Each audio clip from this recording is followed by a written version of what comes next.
Hello friends and welcome to this video as we look at functions in Excel. In this video, I'll be showing you how you can use the count function. My name is Mercy Consolata Kelo. Let's get started.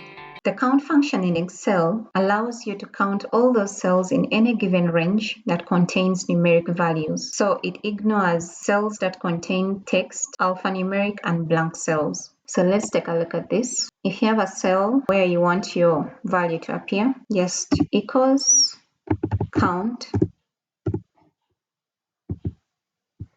and then you select the range,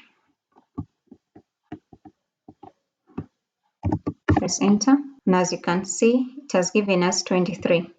If you look at this, the last value here is at row 25, but it is not considering this blank cell at 22, so you end up with the 23.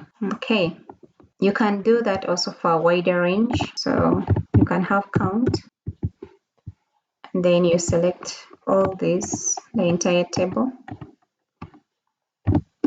press enter, and you get a total of 69 values that contain numeric values. So it's counting all these, and then all these, and then this. So that has been it for this video. If you've enjoyed the content, please give the video a thumbs up, share with your friends, and subscribe to the channel so that you're updated on new videos once they're released. Thank you and happy learning.